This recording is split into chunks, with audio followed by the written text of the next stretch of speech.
Primera Corintios capítulo 12, versículo 18. Leemos, ¿estamos listos?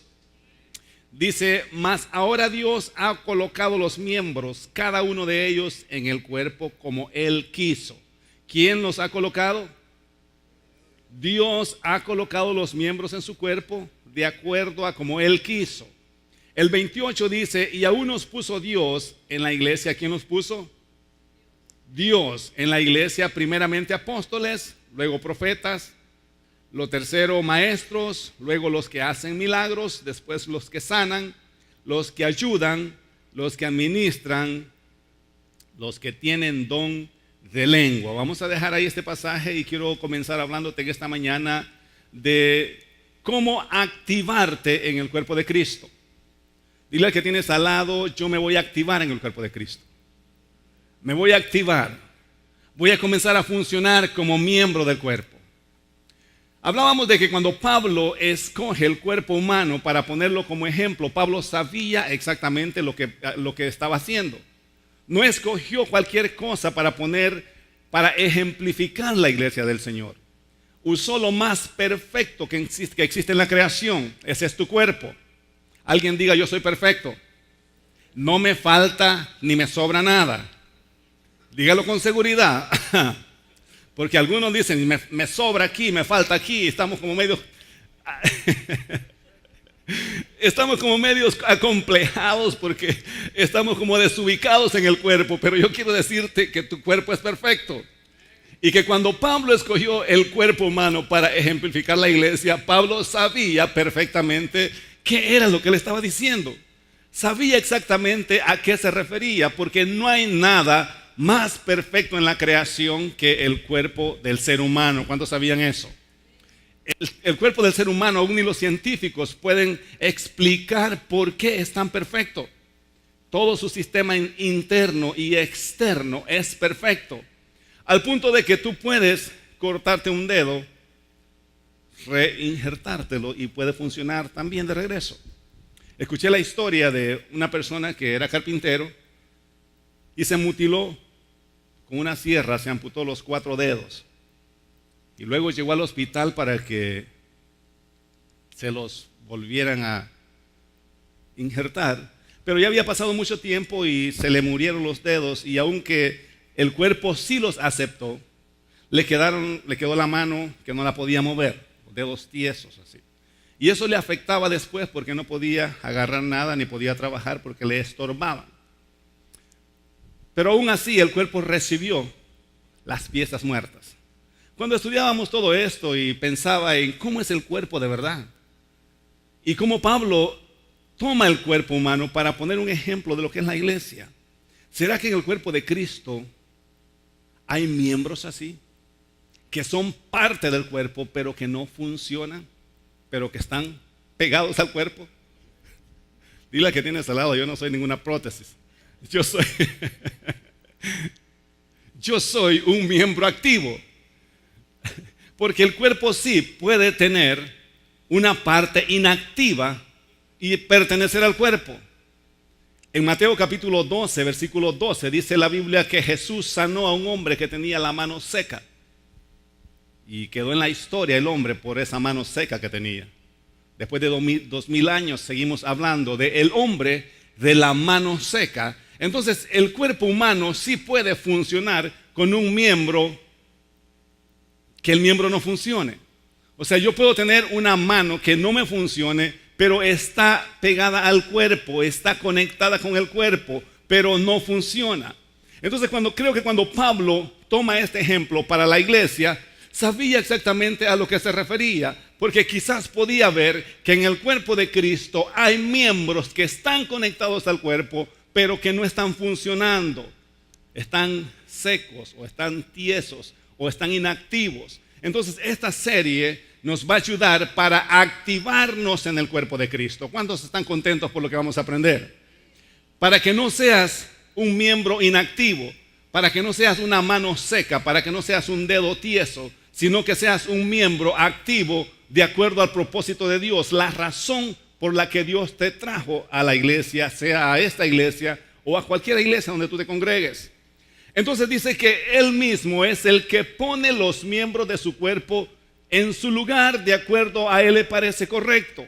Y quiero explicarte esta parte porque muchas veces tenemos en las congregaciones, y quiero hablar con amor, no quiero que salgas de acá sintiéndote culpable o sintiéndote que te ataqué en esta mañana o diciendo, bueno, mejor no hubiera ido para que no me dijeran lo que me dijeron. No es esa la intención.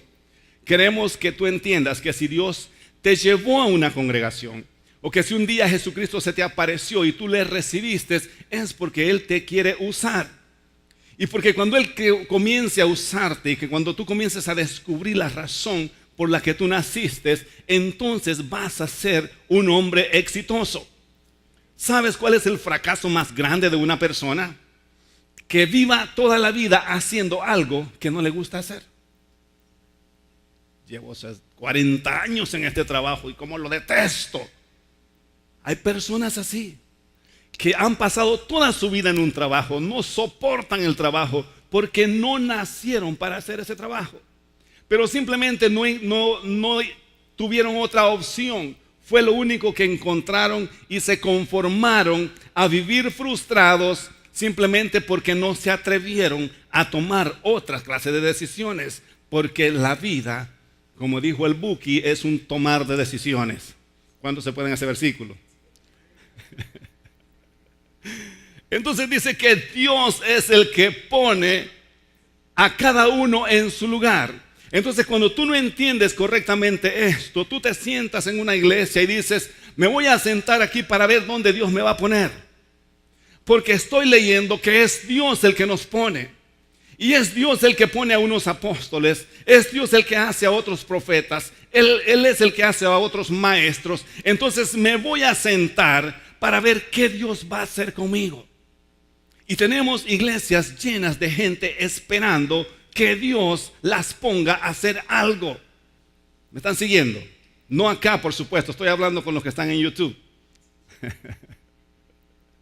Pero a nivel del mundo tenemos cristianos que no se envuelven en nada porque no saben para qué nacieron o no saben en qué Dios los puede usar.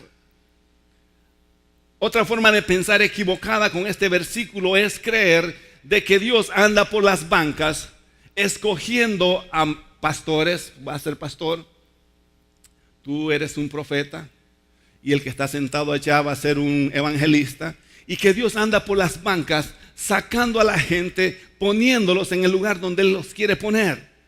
Así entienden este versículo muchas personas y dicen, bueno, no me voy a mover de aquí hasta que Dios me diga qué es lo que tengo que hacer.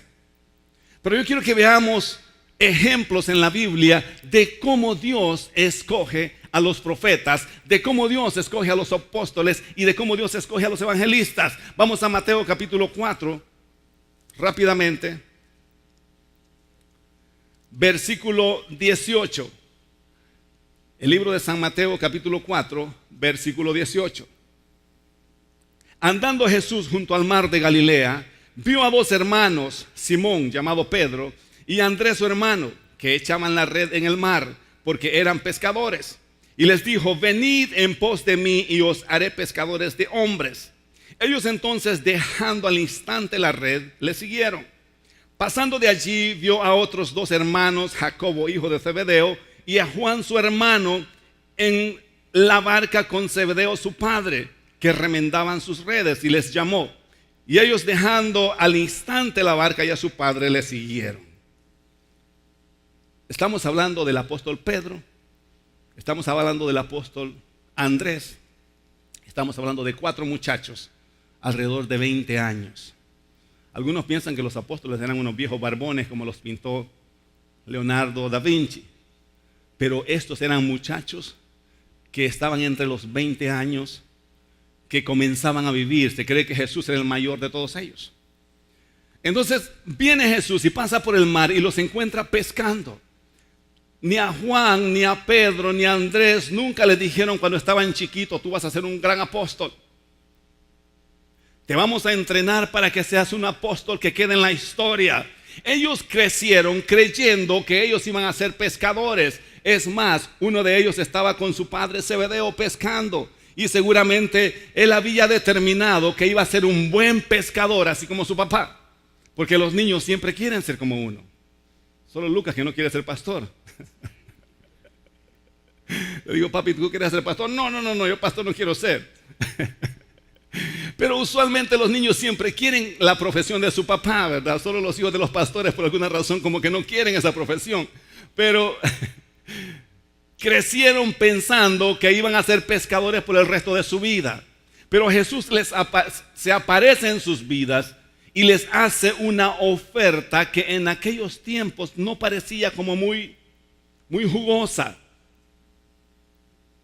Ustedes están pescando, no pescaban porque querían, era deporte, sino porque tenían necesidad de comer. O sea, no estaban pescando por deportes, ese era su trabajo. Y la gente siempre ha tenido problemas con su trabajo. ¿De qué voy a vivir? Y la palabra al instante no es que inmediatamente ellos se convirtieron en apóstoles. Lo que está diciendo el pasaje es que al instante les llamó la atención la oferta que Jesús les estaba haciendo. Ustedes están pescando peces, pero yo los voy a hacer pescadores de hombres. Entonces esto les llama la atención. Al instante dejan todo y se van con Jesús y le dicen, bueno, explícame cómo es esto, de qué se trata esto.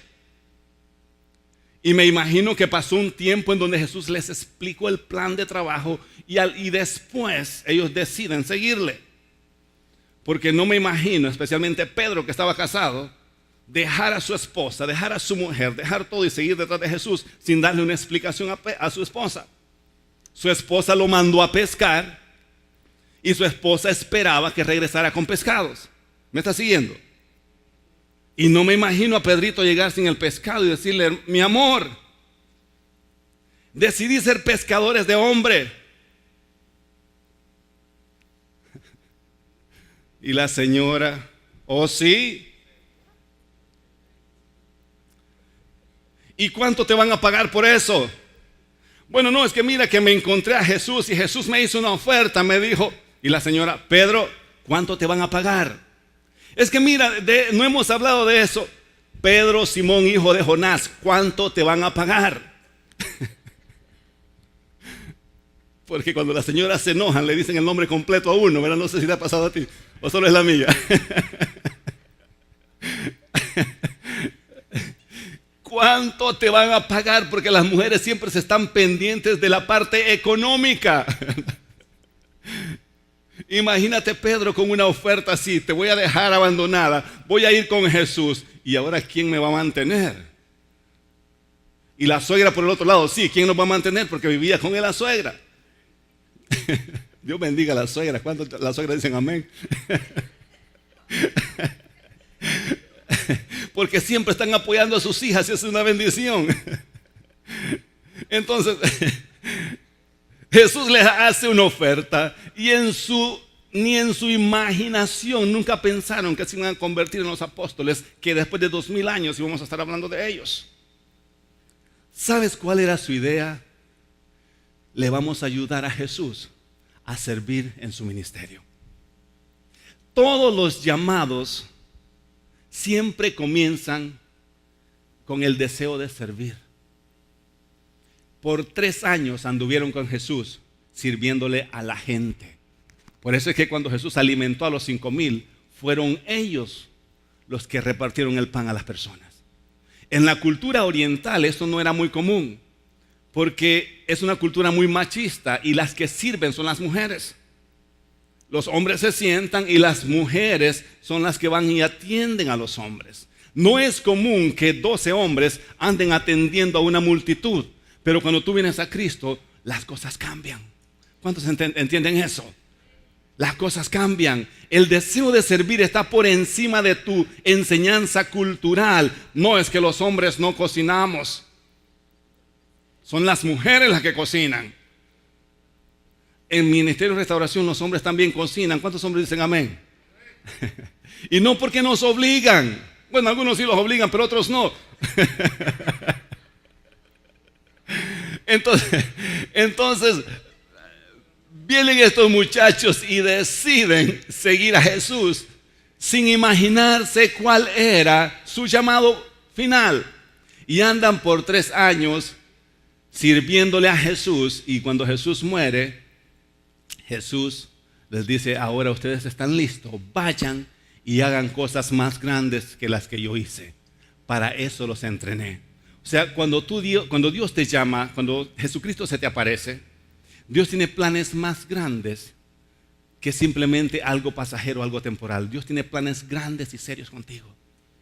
Quizás en el instante Dios no te los va a revelar y te va a decir: bueno, tú vas a ser un profeta, vas a hacer esto y vas a hacer... No, pero tú comienzas a servir, porque lo que Dios mira es el corazón de aquellos que están sirviendo. ¿Cuántos entienden lo que Dios está hablando en esta mañana?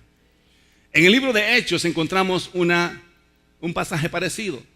En Hechos capítulo 2, dice la Biblia que los apóstoles, estos mismos apóstoles, después de que Jesús muere, ahora los miembros se han multiplicado, los discípulos, los seguidores de Jesús han crecido en números. Entonces ya los apóstoles, los 12 o los 11 que andaba con Jesús, 12, ya habían elegido a otro, no daban abasto para atender las cosas del servicio y predicar la palabra. Entonces en el capítulo 6, versículo 2 en adelante, o del 1 en adelante, encontramos la historia cuando ellos deciden escoger a 7 varones para que les ayudaran a servir las mesas.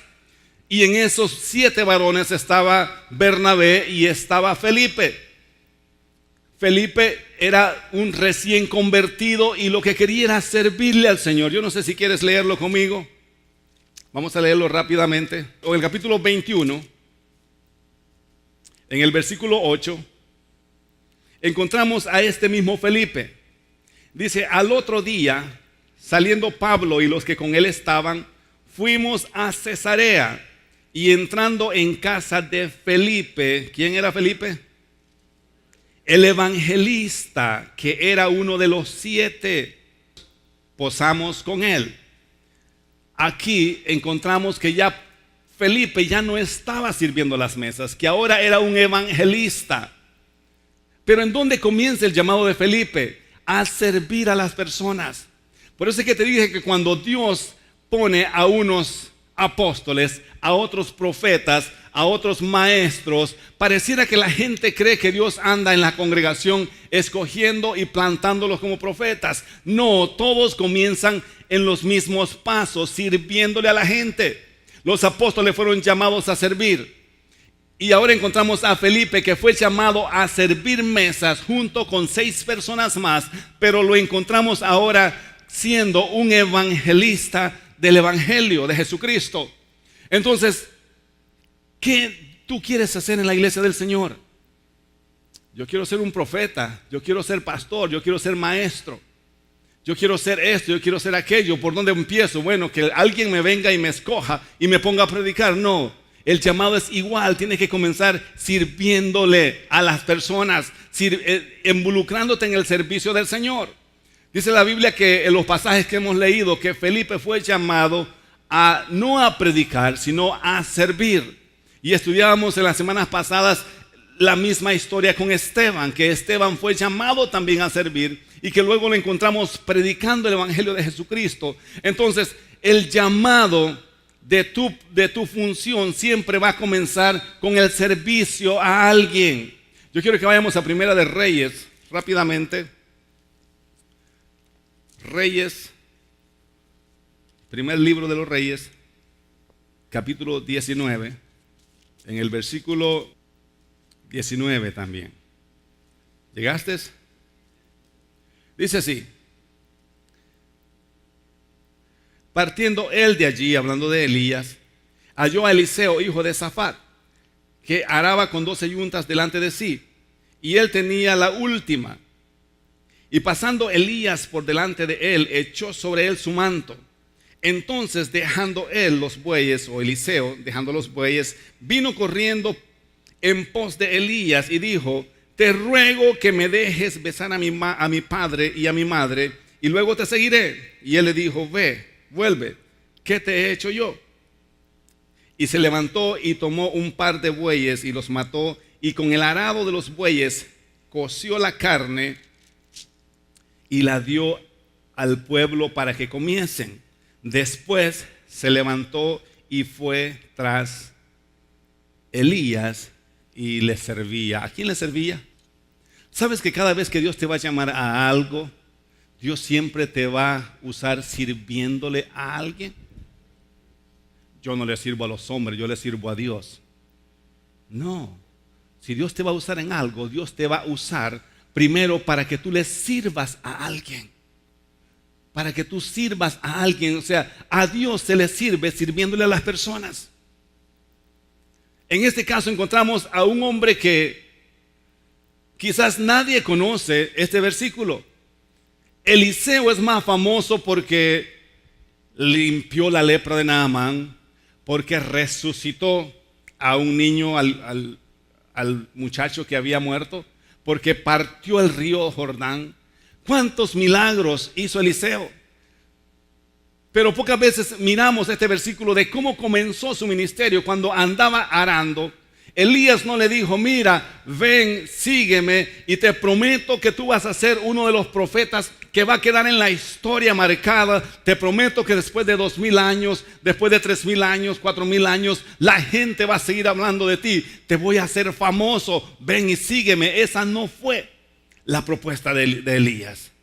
Lo único que Elías hizo fue orar por él, ministrarlo. Cuando la Biblia dice que le tiró su manto, está hablando del talit que usan los judíos. Y el talit en tipología representa a Jesucristo. Tanto como la piedra, tanto como el tabernáculo, como la vara de Aarón, como el pan, el maná del cielo. Todo esto tienen un simbolismo que representan a Jesucristo. El talit también es una representación de Jesucristo. Entonces, cuando lo arropa con su manto, Eliseo entiende que hay un llamado espiritual, que hay algo sobrenatural en ese hombre, y decide dejar lo que estaba haciendo. Andaba arando con bueyes, y no solamente decide dejarlo, sino que mata a los mismos bueyes que andaba usando, y con el arado, con la leña, hizo un sacrificio y luego reparte la carne a los demás.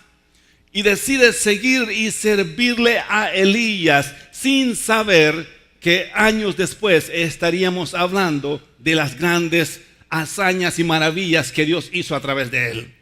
¿Qué tú crees que Dios puede hacer contigo? Es que ese fue Eliseo. Yo soy yo. Esos eran otros tiempos. La gente siempre ha tenido problemas con lo económico. ¿Tú crees que Eliseo andaba arando porque era su hobby? Era deporte. Me voy a desestresar, voy a ir a arar unas cuantas manzanas de tierra. Andaba arando porque esa era la forma de ganarse la vida. Entonces, el problema lo tenemos aún en nuestros tiempos. La gente siempre está apegada a lo que hace para sobrevivir. Y si Dios me llama y si tengo que dejar esto, no lo puedo hacer porque ¿quién me va a mantener? ¿Cómo voy a soltar estos 4 trabajos que tengo? Si con un día que no trabaje ya me hace falta para la renta el fin de mes. El problema siempre ha existido. ¿Ustedes creen que la gente de antes no se preocupaba por estos? Por eso es que Jesús en el capítulo 6 de San Mateo habla de todas estas cosas y le dice: señores, no se preocupen por la comida, no se preocupen por el vestido, no se preocupen por lo que van a comer mañana, no se preocupen por el día de mañana. Ya es suficiente con los problemas que tuvieron ahora. Porque hay personas que se están muriendo no de lo que le pasa hoy, sino de lo que le va a pasar mañana. Ya mi hija va a cumplir 15 y ¿cómo le voy a celebrar la fiesta? Me faltan 2 años todavía, yo no estoy preocupado. No estoy preocupado por eso, pero hay personas que apenas nace la niña ya está preocupada cómo le va a celebrar los 15. Frustrados porque, mi hija ya va a tener 15 y no tengo para celebrarle la fiesta. No te preocupes, cuando lleguen los 15, entonces vamos a ver cómo lo conseguimos. A ver, alguien que está aprendiendo algo en esta mañana. Dios es bueno, Dios te quiere usar. Estamos hablando de cómo activarte en el cuerpo de Cristo. Y para activarte en el cuerpo de Cristo necesitas involucrarte en el servicio. Dios siempre escoge a la gente que está trabajando. Cuando yo veo a los muchachos de esta congregación, yo creo que aquí hay grandes ministerios en camino. ¿Sí? Mientras estudiaba esto, pensaba en nuestro camarógrafo principal que tenemos en la parte de atrás. Es un muchacho que comenzó a limpiar este edificio cuando esto estaba sin ninguna forma. Anduvo barriendo, anduvo pintando, estuvo sirviendo como mujer, fue a tomar las clases para aprender a manejar el equipo y ahora lo tenemos en la cámara de atrás. ¿Cuánto le dan un aplauso a nuestro camarógrafo principal? Dios te bendiga, Elder. Dios te bendiga. ¿Sabes lo que Dios va a hacer con este muchacho?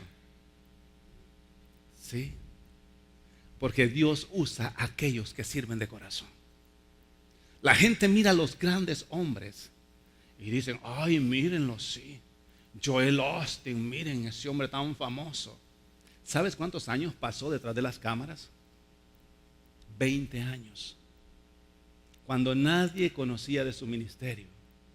Y dice un libro de él que aún los sábados él se iba y le preparaba el traje a su papá para que su papá se viera bonito en la televisión el siguiente día. ¿Acaso no es eso servir? Preocuparse porque la imagen de su papá se viera bien. Nadie sabía que él estaba detrás de las cámaras, pero él se preocupaba porque su papá se viera bien. Y el sábado en la noche le iba y le decía, papá, este saco ponte mañana con esta camisa y esta corbata. Me imagino que el Señor no podía combinarse, ¿verdad? No combination, como decía un amigo mío. Pero él quería que su papá fuese lo mejor en la televisión. Entonces ahora no lo podemos culpar porque Dios lo está usando de la manera que lo está usando.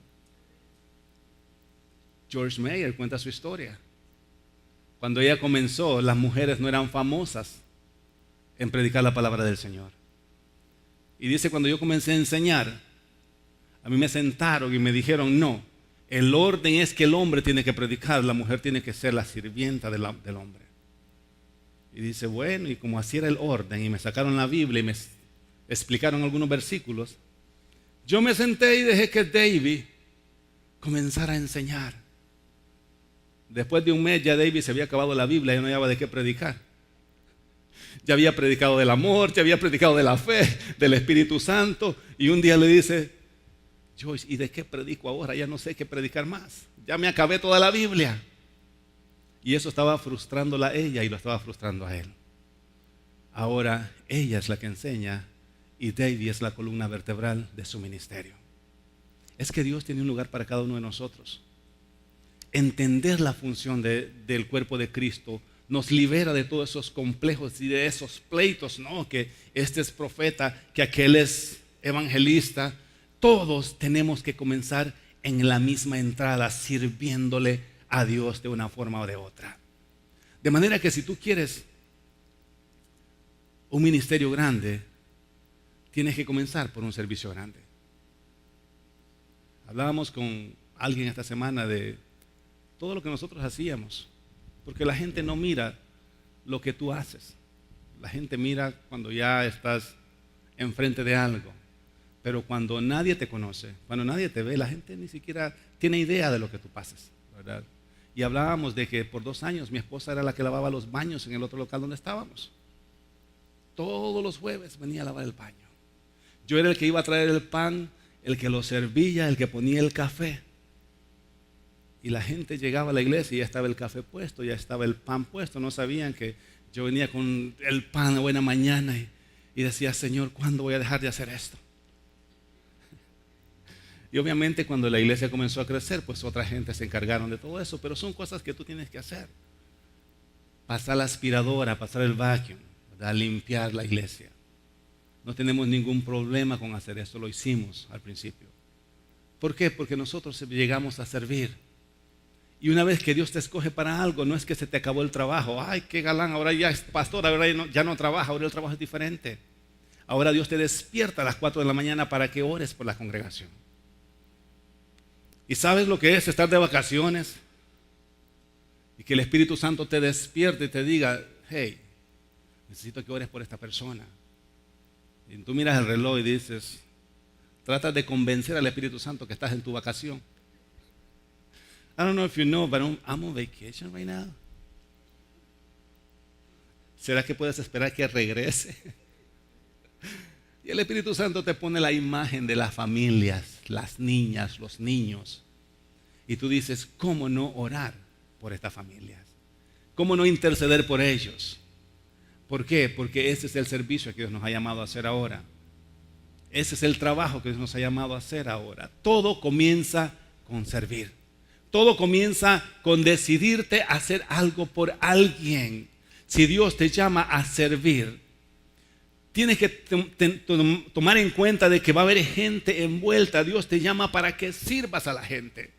A Felipe, a Esteban y a todos estos hombres los llamaron para que sirvieran las mesas de las viudas, de los que no tenían que comer, y ellos los alimentaban. A los apóstoles Jesucristo los llama para que sirvieran con él a las multitudes. A Eliseo Dios los llama para que le sirviera a Elías, era su sirviente, hasta que Elías fue raptado al cielo. Es cuando él comienza su ministerio profético. Entonces, cuando la Biblia dice de que él escogió a unos apóstoles, regresando a 1 Corintios, que Dios es el que pone en la iglesia algunos maestros, algunos profetas, otros apóstoles, evangelistas, no está diciendo que él anda por las bancas sacándolos y colocándolos. Lo que está diciendo de que cuando tú te involucras en las cosas de la iglesia, Dios comienza a ubicarte en la dirección correcta donde él te quiere usar. Nunca permitas que un título sea un obstáculo para servirle al Señor, porque la gente piensa que son los títulos primero y luego el servicio. Bueno, cuando sea pastor, entonces voy a hacer esto. Cuando sea pastor, entonces voy a orar por las familias. Cuando sea evangelista, entonces voy a hacer esto. No, primero haz lo que tengas que hacer, y los títulos, las posiciones vienen con la función. No es tener una posición para poder funcionar. Ahora que ya tengo la posición de pastor, ahora voy a funcionar como pastor. No, es primero tú funcionas como pastor y luego Dios te ubica en la posición que Él quiere ubicarte. ¿Cuántos están entendiendo esto? No se trata de una posición y luego la función. Es primero la función y luego la posición. Entonces, cuando tú te decides a servirle al Señor, tú no estás pendiente de qué credencial tenés. Oh, es que ahora soy pastor, tengo la licencia de pastor. Si tuviera la de evangelista o si tuviera la de apóstol, eso no es importante, porque en este trabajo Dios te puede cambiar la función de un momento a otro. Dios te puede sacar de ser pastor y te puedes poner a trabajar como evangelista, o te puedes llevar a ser un profeta. Y esto no, los títulos no es lo que determina tu función. No sé si me explico lo que les estoy diciendo. Que lo importante para nosotros es servirle al Señor en lo que Dios ponga a nuestro alrededor, en lo que Dios ponga en nuestro medio, y es Dios el que te va colocando donde Él te quiere usar. Amén. Y quiero disculparme con todos aquellos miembros, en nombre de todos los pastores, que a veces los ponemos a trabajar en áreas donde no quieren trabajar. No sé si te pasó, ¿a alguien le pasó en esta iglesia? Es que el pastor me puso a hacer esto y eso a mí no me gusta hacerlo. Eso pasa en todas las iglesias. Los pastores siempre andamos poniendo a la gente en los lugares donde ellos no quieren funcionar. Pero ¿sabes cuál es el propósito? No es amargarte la vida. Es que queremos que te actives en algo para que a medida que comiences a trabajar, Dios te vaya direccionando hacia donde Él te quiere usar. Así que si te ponemos a cuidar niños y tú dices, ni los míos cuido, con más los ajenos, hazlo por obediencia. Porque a lo mejor del ministerio de niños Dios te va a sacar a la función que Él quiere usarte. Por eso es que nosotros como pastores siempre andamos diciéndole, hermano, ayúdeme en esto, por favor, ayúdeme en aquello, ayúdeme allá, porque queremos que la iglesia se active en el servicio del Señor, para que una vez que tú estés trabajando y que tú estés sirviendo, entonces Dios pueda decir, este que está cuidando niños es un profeta del Señor. Este que está limpiando los baños de la iglesia es un pastor. Este que está con esta cámara lo voy a usar como evangelista. No sé si alguien le quiere dar un aplauso al Señor. De esa es la manera que Dios escoge. De esa es la manera que Dios llama a la gente a su servicio. Pero tenemos a veces un concepto de que, bueno, me voy a sentar aquí y que Dios me levante. Venga mi pastor a predicar. Tienes que involucrarte en la función del cuerpo de Cristo para que ahí Dios te escoja. Ahí sirviendo mesas, Dios te va a escoger. Ahí sirviéndole a alguien, Dios te va a escoger. Para apóstol, para profeta, hemos visto el evangelista que comenzó sirviendo mesas.